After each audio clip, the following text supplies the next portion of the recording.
Seriously?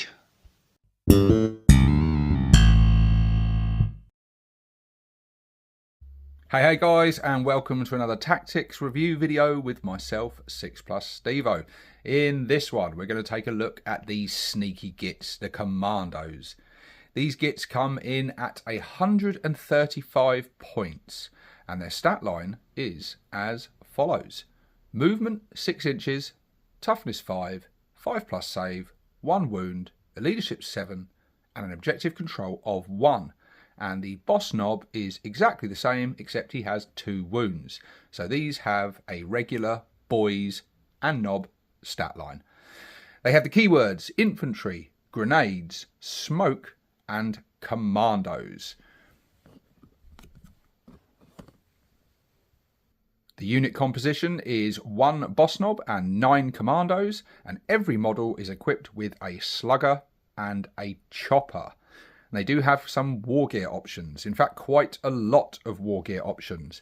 The boss knob's chopper can be replaced with one of the following: a big chopper or a power claw, and up to 2 commandos can each have their sluggers and choppers replaced with 1 custom shooter and 1 close combat weapon.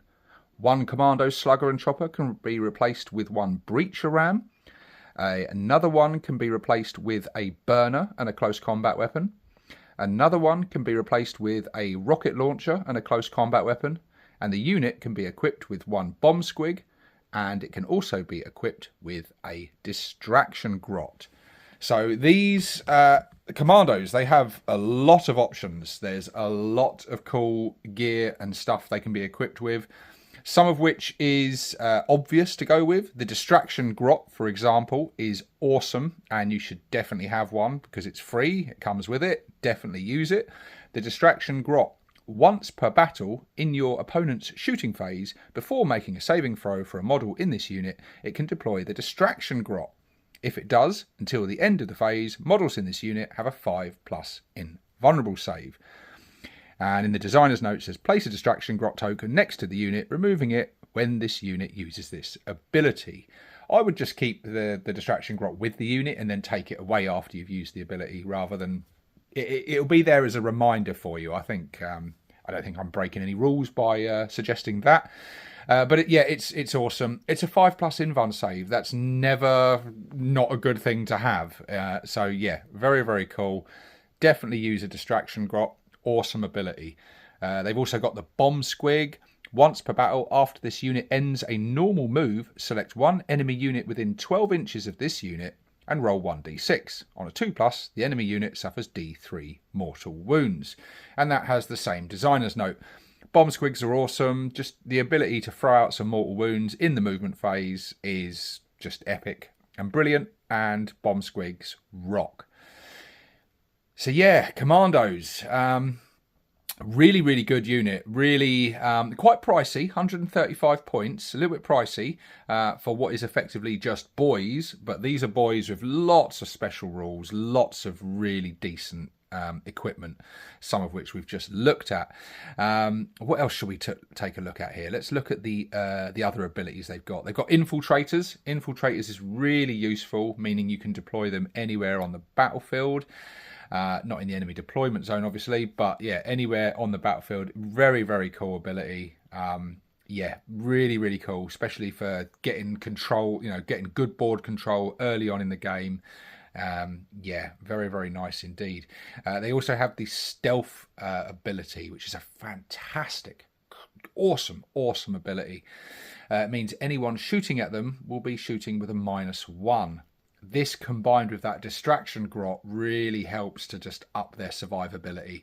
They're still boys, so don't rely on it. Don't think, well, they've got stealth, they've got a distraction grot, they'll be fine. Yeah, they're still going to, especially against armies that have a high ballistic skill anyway and have good accurate shooting. A -1's probably not going to hurt them too much, but it just gives these boys that edge and helps them survive. I mean, if you're fighting against other orcs, you're laughing because then they're hitting you on 6s.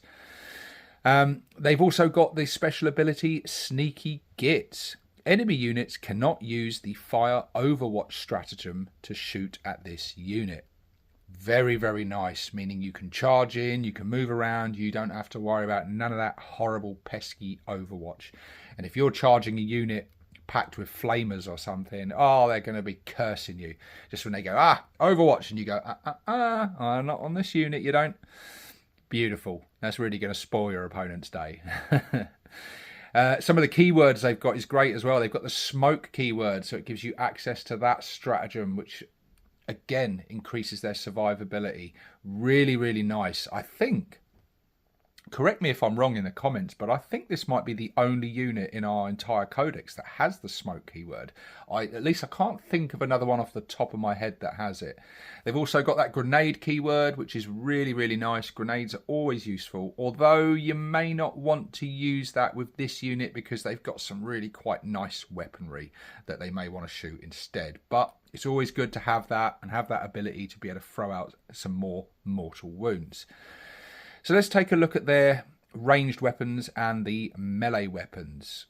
Do you know what? I'm not going to go into the choppers and sluggers because we all know what they do by now. If you don't know what they do by now, look at my other videos. Probably check out the boys video, link up in the corner there. You'll see what sluggers and choppers do. Sluggers and choppers are awesome. And I would make the case that if you want to do a Kommandos unit and just have them bare bones with just sluggers and choppers, in no way is that a bad thing. You know, by not choosing some of these more interesting specialised weapons, are you doing yourself out of anything there? A full unit of 10 of these charging into anything with sluggers and choppers is going to do some good work. And I'd always advise you to put a power claw or a big chopper on your boss knob at least. But for the rest of the boys, sluggers and choppers, awesome. And do you know what? Even if the boss knob just has a slugger and chopper, it'll still do good as well. But yeah, let's take a look at some of the other weapons, some of your other options. We've got the burner. So this ignores cover and it's a torrent weapon. So it automatically hits. Instantly, that gives it a big thumbs up. Burners, any torrent weapon in the hands of an orc is worth more than in the hands of any other faction because orcs' ballistic skill is generally shit. So anything that automatically hits, you're really getting the most out of that orc's shooting there. It has a 12-inch range, D6 attacks. Do you remember when they only used to have D3? Oh, D6 attacks, lovely jubbly. Ballistic skill is, of course, non-applicable. It is only strength 4. It doesn't have any AP, but you have got that ignores cover, so, you know, it's good for flushing out a cover, but they're still going to get their regular save. And it is damage 1. So it's not going to set the world alight, excuse the pun, but it's a nice auto hitting weapon, and you know, it's definitely handy for some Overwatch. And yeah, look, it's going to be better than a slugger, that's for sure. But bear in mind that if you're swapping out any of your weapons, you're not just swapping out the gun, you're swapping out that awesome chopper.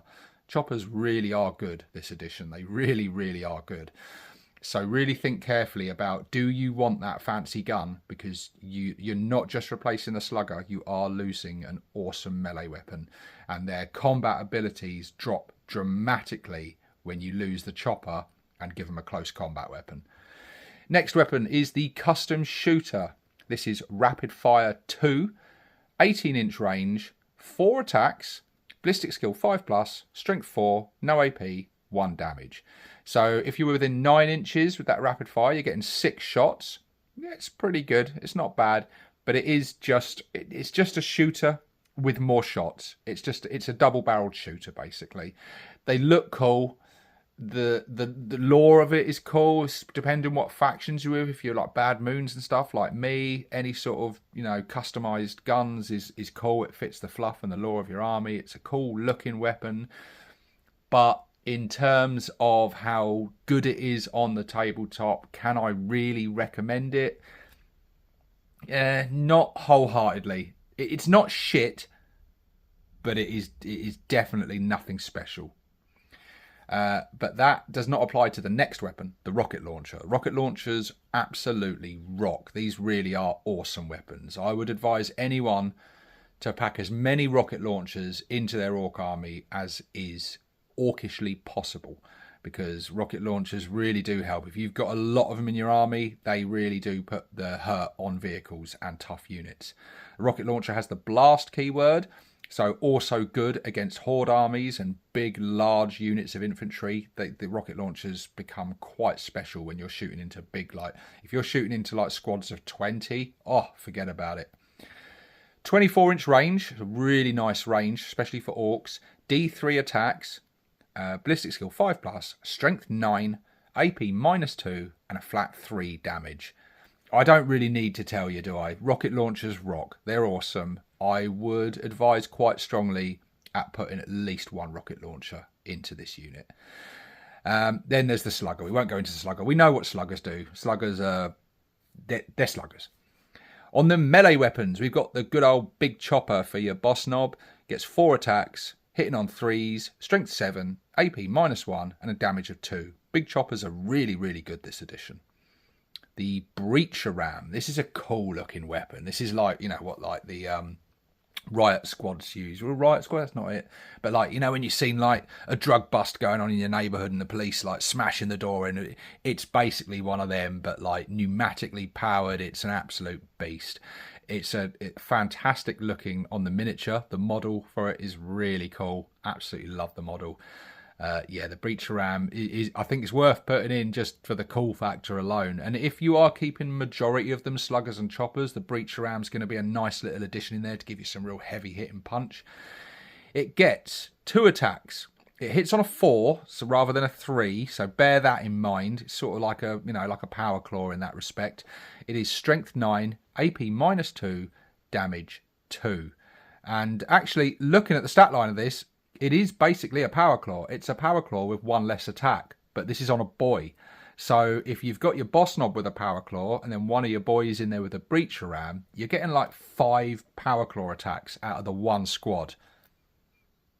And no matter what way you cut it, that's good, isn't it? That's very good. So yeah, if you are going for full on melee with this unit, stick a breacher ram in there. I don't think you're going to regret it. The only downside of it is you know, the amount of attacks and hitting on 4s, but otherwise very, very good. We've got the chopper. We're not going to go into that. The close combat weapon, we also won't go into that. Close combat weapons are crap.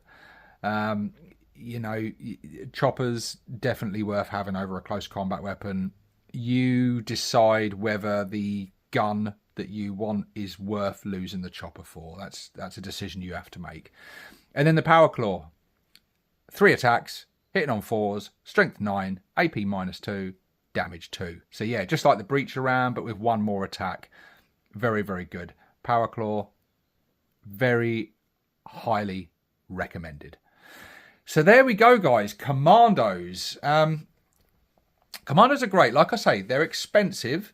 135 points, but for the versatility of it and the options you've got in there, very, very good. The downside of Commandos, I would say, obviously the price, but also I don't like the fact that they've restricted them now. Now that you are restricted to just a unit of 10. Do you remember in older editions when we could go to small squads of 5?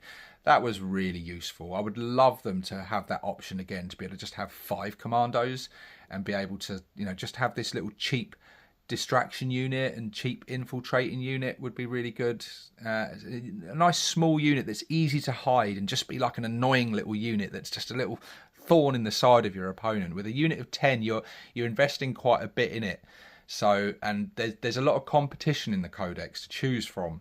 And when points are at a premium and you're trying to sort of save points here and there to afford that one unit you really want in, 135 points is quite a big ask for basically a unit of boys with lots of special rules. So do I recommend Commandos? Well, yes, because they look so cool. They're a really interesting unit. You've got lots of options there, lots of fun, interesting weapons. And yeah, I think they're good. Having the stealth keyword, having the smoke keyword, having grenades, that distraction grot, the bomb squig, you know, that breacher ram, rocket launchers, you know, burners. You've got lots of cool weapons and options in there. It's a shame we don't have all the weapons that the kill team commandos have. I think we used to. I'm sure we used to get all of them. I mean, you can even see on the on the card here, this fella here, he's got that like shotgun thing. It's a shame that's not in there. But I guess it would become, in a full-sized game of 40k, I can see why they restricted some of the options that are in the box, because it would become quite cumbersome if you've got like almost every model in the unit all having a unique special weapon. That is really going to slow the game down to a crawl and become, yeah, a bit too fiddly. So although I begrudge the fact they've stripped away a lot of these options and weapons that are actually in the kit, I can see why they've done it, but they could have restricted it in another way, you know, rather than allow you to have all of them. They could have at least said, well, you can have any 2 of these weapons or any 3 of these weapons, and then given you access to all of them. I think that would have been a better option. But yeah, Kommandos, very, very cool. I think they're going to be great for board control. They're going to be great sort of annoying unit. They're great for sort of getting on objectives or getting near objectives, and just being something that can sort of help screen the rest of your army. You know. Yeah, very, very useful. Very, very useful unit. But there you go, guys. Sorry for the delay on this one. Been lots of other things going on, but I'm hoping to keep up with these data card videos and get them all out to you before GW changes all the data cards and all the rules. I think we've got an update very, very soon. So everything I've said in this video could be outdated very soon. So if you're watching this months after I recorded it, try and refrain from going in the comments going, well, actually, I think you'll find, because it's probably changed since then. But yeah, share your thoughts down below on Kommandos. What's been your experience with them? How do you use yours? And how do you equip yours? Do you use them vanilla with just sluggers and choppers, or do you sprinkle in some of these special weapons and stuff? Let me know in the comments section below, guys. And yeah, that is the last of the infantry units, I think. So we've got to figure out what we're doing next time, haven't we? What shall we do next time then? We've done infantry. What shall we go with next? How about we go with characters, eh? Let's do that, eh? Yeah, let's do characters. So I think if we're going to do characters, it makes sense to go with the obvious choice. On the next one, we will take a look at this guy, the War Boss. Join me on that one, guys. This is 6+ Stevo, signing out.